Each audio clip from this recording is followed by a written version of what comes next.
Nah, Pak Tito, saya belakangan ini juga mendapat berita bahwa Indolima sedang semangat untuk memberangkatkan saudara-saudara kita, para desainer lokal Indonesia, untuk menunjukkan karya-karyanya di sebuah perhelatan fashion yang sangat besar di kelas dunia, yaitu Paris Fashion Week. Pak Tito, cerita dong, bagaimana asal muasal Indolima bisa menerima tantangan ini untuk memberangkatkan mereka, Pak? Terima kasih Pak Jaja diingatkan, tapi memang ini waktunya sudah sangat mepet. Kita akan membuat show di Paris Fashion Week itu bulan Maret ini, tanggal 5 dan tanggal 6, Pak Jaja. Awal muasalnya ini sebuah kerja keras kita bersama sama teman-teman UMKM. Kita ini mungkin dimulai ketertarikan dengan UMKM itu pada saat di Bank Mandiri, Pak Jaja. Oh, Wira Usaha Muda Mandiri. Oke. Saya keliling ke beberapa tempat meyakinkan teman-teman di kampus untuk belajar daripada mencari pekerjaan, lebih baik menciptakan pekerjaan. Gitu. Jadi itu konsep itu saya bawa terus dengan UMKM saat ini, gitu, Pak Jaja. Jadi mereka tuh saya bilang daripada kita mengeluh, lebih baik yuk kita sama-sama menciptakan karya-karya yang luar biasa. Mudah-mudahan karya yang luar biasa ini bisa sampai ke global atau ke mancanegara gitu, Pak. Gitu. Saya mencari tahu bagaimana caranya masuk ke Paris, karena Paris adalah kiblat fashion di dunia, dan kebetulan Paris itu mempunyai Paris Fashion Week, gitu, Pak. Walaupun di New York ada, di Tokyo ada, di Milan ada, tapi Paris Fashion Week adalah memang yang menjadi parameter daripada para desainer. Nah, dengan memberi keyakinan itu, kita bekerja sama dengan Paris Division, itu yang memang punya hak untuk sama-sama untuk di Paris Fashion Week. Dan kita mengajak teman-teman dari G-Craft, teman-teman yang penuh dengan kreativitas, dan di bawah Kemenkraf membantu kita dengan sungguh-sungguh gitu. Akhirnya kita berhasil menginkurasi Pak Jaja? Mengkurasi para desainer-desainer Indonesia, dan akhirnya berhasil membawa 23 desainer Indonesia ke mancanegara gitu. Itu akan terjadi bulan Maret ini. Benar, bulan Maret. Jadi sekarang itu sudah terpilih, Pak? Sudah terpilih. Berarti karya-karya mereka pun telah diterima oleh panitia di sana, tinggal keberangkatan ini, Pak, ya? Siap, tinggal keberangkatan, betul, Pak. Show di sana, dan diliput oleh kelas dunia semua, media-media kelas dunia. Betul. Apa impact-nya ini terhadap bisnis Indolima, Pak? Jujur, impact-nya sangat luar biasa, Pak Jaja. Minimal Indolima sudah merasakan go global lah.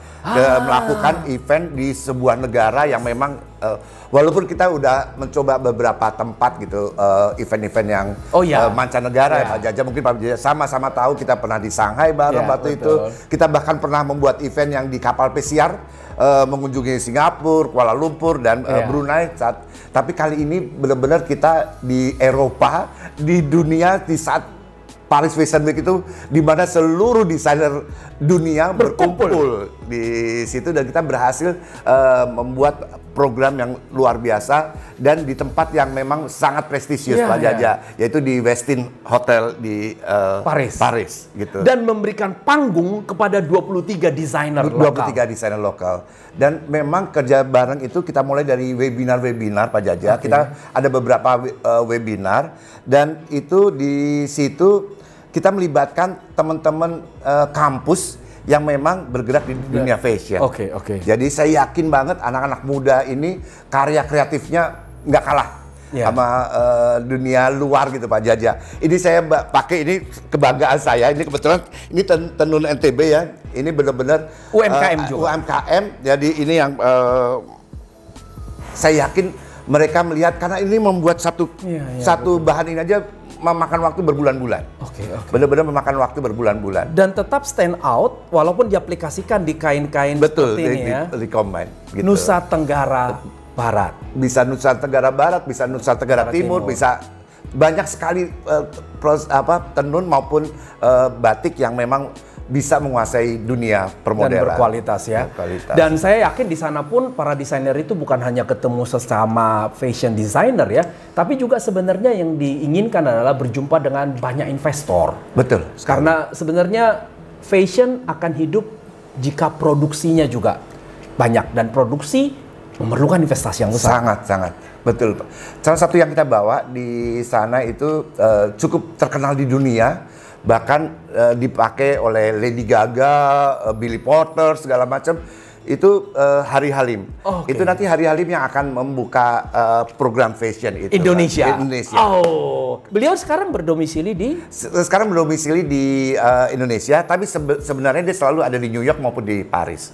Jadi dia kalau di luar jauh lebih terkenal dibanding kalau dia di Indonesia gitu. Jadi brandnya dia lebih mendunia di luar, tapi kali ini dia bersama desainer lokal sepanggung. Di tempat fashion yang paling mendunia itu Paris Fashion Week. Congratulations Pak. Terima kasih Pak Jaja, terima kasih, mohon doanya. Mudah-mudahan kita semua berjalan dengan baik dan lancar dan bisa benar-benar mempengaruhi fashion di dunia.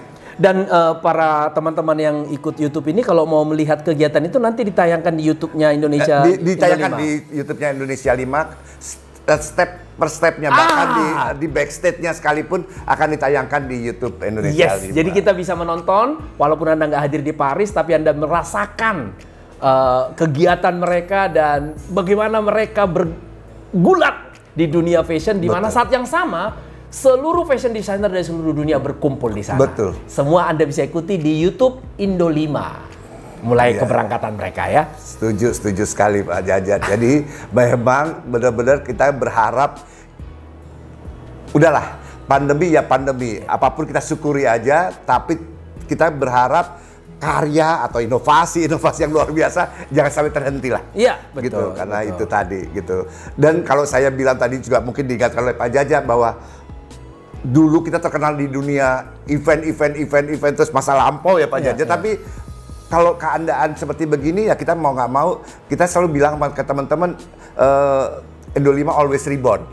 Indo 5 always reborn, maksudnya reborn tuh ya kita harus terus pandai beradaptasi, pandai beradaptasi, lahir kembali dengan bentuk yang berbeda. Nah contohnya kali ini ya kita mudah-mudahan meneruskan program-program yang lalu dengan Paris Fashion Week ini Pak Jaja.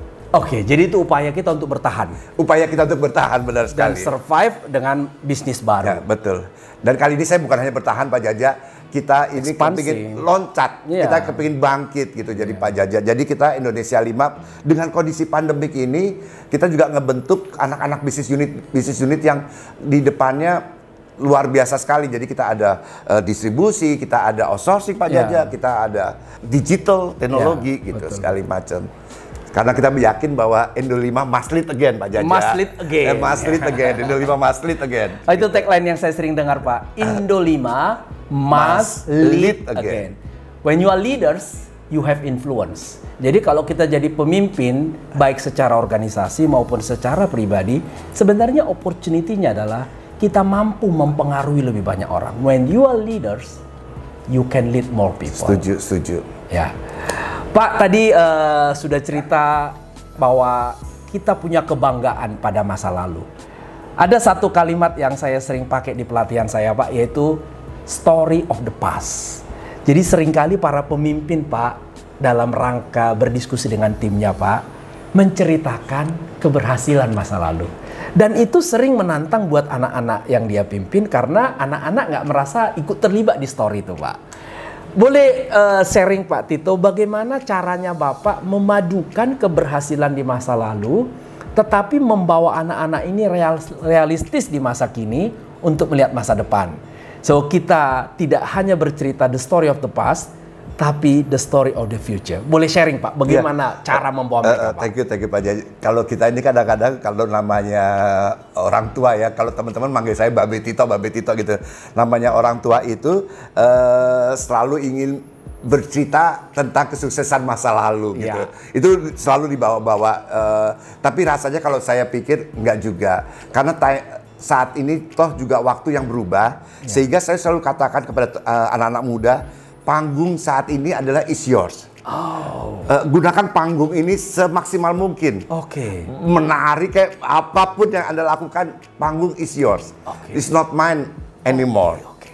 Gitu. Itu ya poinnya ini panggungmu. Ini panggungmu. Pakai all out. Iya, all Dan out. saya membantumu di panggung. Sama dengan memberangkatkan fashion designer. Panggungmu. Yes. tapi kami memberangkat. Betul. Begitu panggung sudah siap, berjalanlah. Betul. Tunjukkan ke dunia. Betul. Kami bantu bikin panggungnya. Jadi itu cara Bapak ya. Iya, karena biasa kadang-kadang kita orang tua nggak mau juga mundur dari panggung gitu Pak Jaja. Dalam kenyataan anak-anak ini masih butuh kita loh Pak. Betul, betul sekali, betul sekali. Butuh hikmat, butuh arahan, butuh wisdom. Betul. Jadi sebetul-betulnya anak muda membutuhkan orang tua. Tapi pun orang tua membutuhkan anak-anak muda. Setuju. Ya, karena organisasi yang baik katanya bukan organisasi yang ditempati hanya orang tua atau orang muda. Yang tua membawa hikmat, yang muda membawa semangat. Nah, jadi Bapak menceritakan ke mereka, Indo 5 ini panggungmu. Iya. All out. Iya. Menarilah, bernyanyilah, betul. Berkesenianlah. Betul. Tapi all out. Iya. Karena saya ingat apa orang tua saya, ayah saya itu bilang, saya tuh mau jadi apa aja, please do. Lakukan apa aja yang mau kamu lakukan. Asal lakukan yang terbaik, Pak Jaja. Kenapa saya tanya, kok harus yang terbaik? Yes, kalau kita nggak terbaik, kita nggak akan bisa bermanfaat bagi orang lain. Tapi pada saat kita jadi terbaik, ya mau nggak mau, itu akan bermanfaat bagi orang banyak. Itu yang saya pegang terus, pendapat dari orang tua saya. Jadi kalau saya ngomong begini, kadang-kadang mengingat gitu orang tua saya yang udah nggak ada gitu. Itu yang selalu beliau tekankan. Apapun yang kita lakukan, mereka mensupportnya. Tapi itu tadi, jadilah yang terbaik. Jangan setengah-setengah. Jangan setengah-setengah.